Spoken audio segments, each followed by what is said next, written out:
morning, student. So today topic is about discuss Indian agriculture heritage. आज हम Indian agriculture heritage पे चर्चा करेंगे। तो हमारे एक शिष्य ने कहा कर इस पे वीडियो डालिए इंडियन सिविलाइजेशन पे। तो आज हम देखते हैं कि सिंधु सभ्यता की महत्वपूर्ण विशेषताएं, जो सिंधु घाटी सभ्यताएं हैं या कैरेक्टर्स ऑफ इंडस सिविलाइजेशन, उसकी क्या विशेषताएं थी, उस जमाने में लोग क्या क्या करते थे।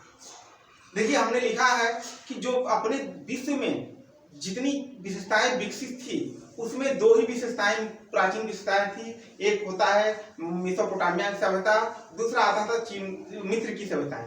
यही दो प्राचीन सभ्यताएं अपने देश में या अपने विश्व में विकसित थी, राइट। उसके बाद प्राचीन सभ्यताओं में देखिए हमने यहाँ लिखा गया है कि मेसोपोटामिया तथा मिस्र की महान सभ्यता, सिर्फ दो सभ्यताएं विकसित थी उस जमाने में, जिसको हम मेसोपोटामिया सभ्यता कहते थे और मिस्र की सभ्यता कहते थे। इसके अलावा भी प्राचीन चीन, ग्रीस, मध्य दक्षिण अफ्रीका एवं सिंधु घाटी की सभ्यता आती है। इसके अलावा भी प्राचीन चीन की सभ्यता विकसित थी, ग्रीस की सभ्यता विकसित थी, दक्षिण अफ्रीका में सभ्यताएं विकसित थी और सिंधु घाटी की सभ्यताएं विकसित थी। सिंधु घाटी की सभ्यता को हड़प्पा सभ्यता भी कहते हैं। इसलिए कहते हैं कि सिंधु घाटी की जो सभ्यता थी उसको हड़प्पा सभ्यता कहते थे। तो अपने सिंधु घाटी में सिर्फ दो जिले ऐसे आते थे जहां पे, या दो शहर ऐसे आते थे जिसपे हड़प्पा और मोहनजोदड़ो थे। सिंधु घाटी सभ्यता में दो शहर आते थे, हड़प्पा और मोहनजोदड़ो। इसके बाद अब यह हड़प्पा और मोहनजोदड़ो कहाँ पे है? पाकिस्तान में है। जब भारत बढ़ गया, दो खंडों में बढ़ गया, तो जो हड़प्पा और मोहनजोदड़ो चला गया पाकिस्तान में। भारत में जो सिंधु घाटी की सभ्यताएं विकसित थी उसमें पंजाब से लेकर रोपड़ तक है। इस सभ्यता में लोथल, राजस्थान, कालीबंगा भी है। बलूचिस्तान, पंजाब, राजस्थान, गुजरात, काठियावाड़ तक ये सभ्यताएं विकसित थी। इसलिए उस नदियों के किनारे लोग अधिकतर सभ्यताएं इसलिए विकसित करते थे, पानी का साधन मिल जाए, मतलब जीविकोपार्जन के सारे साधन उपलब्ध होते थे नदियों किनारे। इसलिए जितनी भी सभ्यताएं विकसित हुई वो सब नदियों किनारे ही विकसित हुई। तो सिंधु घाटी की सभ्यता जो अपने देश में उसमें सबसे चरम पे थी, जिसमें दो शहर आते थे, और रोपड़, और जिसमें दो शहर आते थे हड़प्पा और मोहनजोदड़ो। ठीक, जरा हम उस जमाने के बारे में चर्चा करते हैं कि उस सभ्यताओं में क्या क्या लोग करते थे। फर्स्ट पॉइंट इसमें देखिए कि सिंधु घाटी सभ्यता की महत्वपूर्ण विशेषताएं क्या है। पहला फर्स्ट है, लोग मटके, बर्तन तथा आभूषण का प्रयोग करते थे।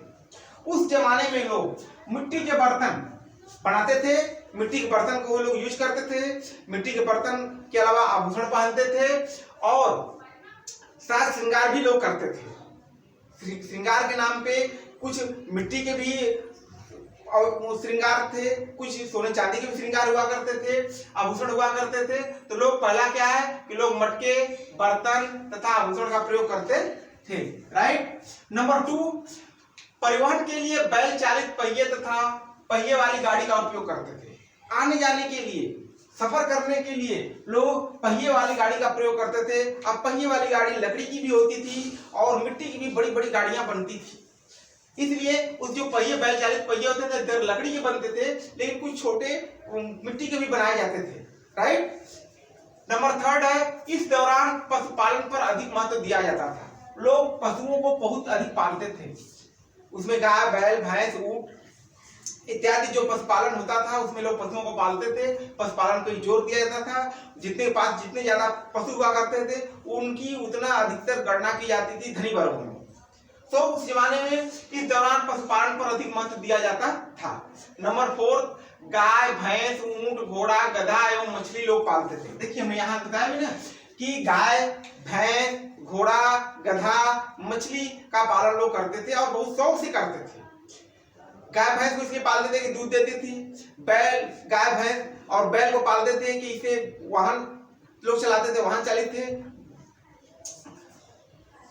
खाते क्या थे? देखिए 5th पॉइंट है, लोग गेहूं, चना, मटर, तिल एवं सरसों की खेती करते थे। खेती जो उस जमाने में लोग क्या करते थे, किसा क्या करते थे, गेहूं का, चना का, मटर, तिल, सरसों इत्यादि की खेती, जितने भी खाद्यान्न थे लोग खेती करते थे।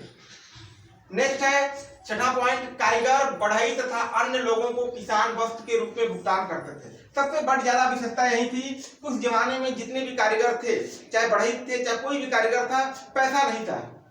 पैसे का स्थान पे अनाज दिया जाता था, वही वस्तु का रूप में प्रयोग करते थे, उसके बदले में अनाज लोग देकर काम कराते थे। वही सबसे अच्छा भुगतान करने का एक तरीका भी था कि कारीगर बढ़ई तथा अन्य लोगों को किसान वस्तु के रूप में भुगतान करते थे। अब वस्तु के रूप में अनाज सबसे ज्यादा दिया जाता था, राइट। नेक्स्ट, सरकार को किसान देनदारी के रूप में वस्तु तथा भुगतान करते थे। सरकार भी अपने कर्मचारियों को वस्तु के रूप में भुगतान करती थी।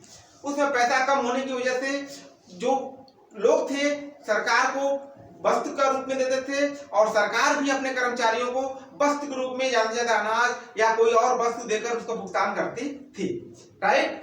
नेक्स्ट, कपास की खेती भी किया करते थे। कटाई वटाई एवं बुनाई की विधियां तैयार किए गए। उस जमाने में लोग कपास की खेती करते थे, क्योंकि कपास से क्या कपड़ा बनता था, कुछ कपड़े की बुनाई भी करते थे, उसकी कटाई करते थे, वटाई करते थे, फिर बुनाई की विभिन्न विधियों को उन्होंने उसमें तैयार किया। नेक्स्ट है, हड़प्पा की सबसे बड़ी खोज थी खाद्यान्नों को भंडारित करने के लिए अन्न भंडार का निर्माण। हड़प्पा का सबसे ज्यादा खोज उस समय था कि उन्होंने जो जितने भी अनाज उत्पादन करते थे, सीरियल प्रोडक्शन करते थे, उसको भंडार करने के लिए उन्होंने बहुत बड़े बड़े भंडारगार बनाए और उसमें अपने अनाज को सुरक्षित रखते थे। साल 2 साल तक उसको यूज किया करते थे। इनकी सबसे बड़ी खोज उस समय यही थी। नेक्स्ट, इस दौरान लोग जुताई के महत्व को पहचानते थे। फसल की बुआई के लिए आवश्यक थी किया करते थे। उस समय लोग खेती विभिन्न तरीकों से करते थे, और उसमें कौन सी खेती के लिए कैसी जुताई चाहिए, उथली जुताई चाहिए कि देसी हल से करना चाहिए कि और करना चाहिए, इसलिए खेती के अनुसार अनाजों की बुआई के अनुसार लोग अपनी जुताई किया करते थे। उस जमाने की सभ्यताएं इतनी विकसित थी कि लोग बैल पालते थे। अब देखिए यहाँ पे कि बैल पालते थे, घोड़ा पालते थे, ऊंट पालते थे, मछली पालन करते थे, खेती के विभिन्न तरीकों को लोग अपनाते थे। वस्तु के रूप में अनाज दिया जाता था और कोई उसमें पैसा प्रचलित नहीं था, क्योंकि सिंधु घाटी जो सभ्यता थी, हड़प्पा से लेकर मोहनजोदड़ो तक, काठियावाड़, गुजरात तक, रोपड़, लोथल तक सारी सभ्यताएं नदियों किनारे विकसित थी, राइट। तो इसकी सबसे बड़ी विशेषता है कि लोग मटके के बर्तन तथा आभूषण का प्रयोग करते थे। परिवहन के लिए बैल चालित पहिए वाली गाड़ी का उपयोग करते थे। इस दौरान पशुपालन पर अधिक महत्व दिया जाता था। गाय, भैंस, ऊंट, घोड़ा, गधा एवं मछली पालते थे। लोग गेहूं, चना, मटर, तिल एवं सरसों की खेती किया करते थे। कारीगर, बढ़ई तथा अन्य लोगों को किसान वस्तु के रूप में भुगतान करते थे। सरकार को किसान देनदारी के रूप में वस्तु का भुगतान करती थी। सरकार भी अपने कर्मचारियों को वस्तु के रूप में भुगतान करते थे। कपास की भी खेती किए एवं कटाई उटाई और बुनाई की विभिन्न विधियों को तैयार करते थे लोग। हड़प्पा की सबसे बड़ी खोज थी खाद्यान्नों को भंडारित करने के लिए अन्न भंडार का निर्माण। इसके अलावा इस दौरान जो लोग जुताई के महत्व को पहचानने, उसे जो फसलों की बुआई के लिए आवश्यक थी किया करते थे, right. So my channel is like, subscribe and share. Thank you.